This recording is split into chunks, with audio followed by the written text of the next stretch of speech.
asalaamaaleykum mbokk yi ginnaaw bu ñu sante yàlla ji sallallahu alayhi wa sallam ñu ngi nuyu ñëpp di ñaan yàlla dooli dal dool jàmm doole xewal si réew mi ñu ngi nuyu laaj bu gànte ko ñaanal njabootam ñu ngi nuyu personnel ba ñoo boot ginnaaw di nuyu Sénégal yëpp tey dañu ñëwaat si wàllu saxat muy la toux solution contre la toux nan la nit mën def daal ba tàggoo saxat si la ñëw tey ndax ñi koy jàmbat bari nañ trop ñi sooxaaleeg moom it bari saxat nag dafa doy waar ndax foog nga jàng dafa am laaj njàngat dafa am ñaari façon saxat muy toux sèche ak toux grasse bu dee toux sèche bi muy saxat su wow si moom mooy irrité sa baat mooy mel luy xoos baat bi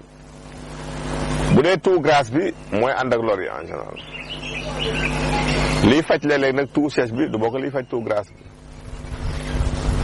ndax li ñuy wax les plantes antitussives yi éviter saxat si toux sèche bi la gën a aay que beneen toux bi ndax beneen saxat bi mooy saxat su tooy si fokk mu ànd ak luy génne loolu ñuy wax lor yi mooy mucus bi ndax boo ko bëggee jox garab yi arrêté saxat rek te fajoo loolu saa yi loolu waree génn rek day indi saxat mooy indi loolu mel ni ci roxaan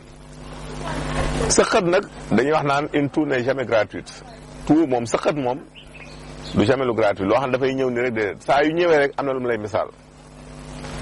yaa xam ab tuxkat la mu xam loo leen ni cigarette saa ngi lay sonal bàyyil cigarette si yaa xam da nga am ulcère muy feeñe noonu ndax bari na ñu daan jàmbat forme saxat fekk dañoo amoon une béance cardiaque xamuñu ko ñu doon une yataal xamuñu ko ñi am ulcère xamuñu ko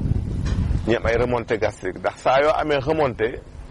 loolu luy yéeg saa yu tasanteeg ngelaw liy ñëw day indi coroxaan mooy indi saxat mooy déclenché saxat si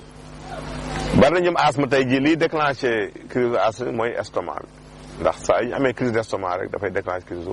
asthme kon yooyu yëpp am njàngat la laaj nit dina saxat fekk ay saan la am loolu bar na xam am na saan yi ñuy wax ankylostome dañuy yéeg bay jaar sa xëtër yi léeg-léeg boo ko amee te fajuloo ko nañ indi saxat soosu yàpp na xale trop muy ankylostome boobu saxat dafa bari lu koy sax nit mën naa soj di saxat nit mën naa am asthme di saxat nit mën naa am bronchite di saxat nit mën naa am yaaf di saxat muy sinusite kon saxat moom saa yu ñëwee rek am na lu mu lay misaal dafa laaj njàngat nag solution yi nag dañ ci joxe juróom benn ba juróom ñaari solution bu njëkk bi da ngay wut limon di ko boole ak lem limon ak lem baax na saxat boo jëlee juróomi doomu limon yi toll nii rek nga pajal ko si tool ak genn wàll si kaas su ko defee jël kuddu lem def ko si naan soo ko def suba ak ngoon si kàttanu yàlla daf baax si saxat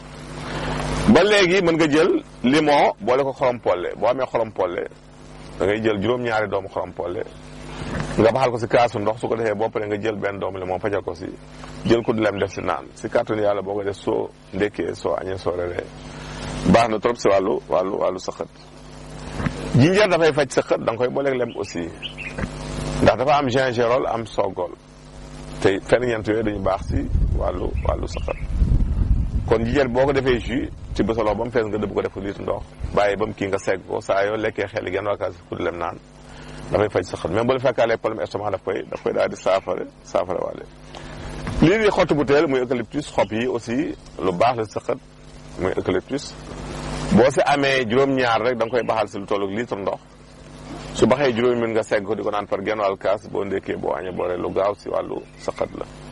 kon ñu bàyyi xel bu baax a baax si loolu ñu am asthme sax mën nañu koy jël dafay faj asthme aussi moom xottu butéel li si topp mooy soble boo amee saxat aussi digal nañ la soble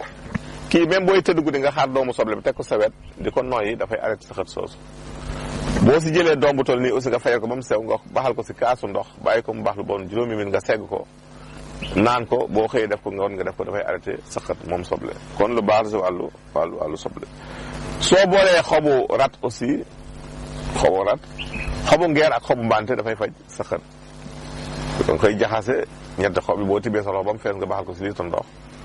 juróomi min nga segg ko di ko naan par genn wàll kaas boo ndekkee boo añee boole dafay faj saxat laaj bi nga dig si day faj saxat mais da nga koy booleeg meew da ngay jël lu tolloog ñetti doomu laaj da ngay dagg boo ko fajaree di doom yi si biir gélule yi nga jël si ñett fajal ko def ko si gaasu meew baxal koog meew mi bu baxee juróomi nga segg ko naan si kàttanu yàlla boo koy jël bala ngay tëdd boo xëyee lépp li woon sa biir dafay génn surtout tout grâce bi daf koy saafara. fi ñuy jeexale si wàllu sëqët mooy xasum mbépp moom gisuma la ko gën gaaw si faj sëqët. boo amee juróom-ñaari xob yi juróom-ñaari xas yi da nga koy fajar ba mu sew nga wal ko def ko sunguf boobu gën a gaaw soo jëlee xas mi wal ko ba nekk fa sunguf saa yoo lekkee da nga siy jël genn wàllu kudd bu ndaw nga def si genn wàllu kaas ndox bu tàng yëngal bàyyi ba mu tey nga segg naan si kàttanu yàlla xasum mbépp moom dara gën ko gaaw si wàllu sëqët. même boo amaalee ulcère wala problème gastrique da koy daal di saafara waale moom xasu mbépp boobu ñu koy wàll tercula cetera. ñëw si question ni ñeen di tey ku njëkki def ni daal dafa gént di lekk tàndarma la gént di lekk kooku moom li ñu lay misaal rek mooy une vie paisible et saine maanaam dund koo xamante ni dund ko dal lay doon dund la koo xam ne dundug jàmm lay doon dund la koo xam ne dundug wér lay doon moom lañ lay misaal si gént kooku nga gént di lekk tàndarma. kii dafa gént daal di dox si ay ginnaaw kër alal da lañ lay woon muy richesse mais nag bu àndee xet mooy alal ji lewul bu amul xet nag moom alal ji baax la ñu leen tàggu fii leen jox naa du seen émission gërëm jërëjëf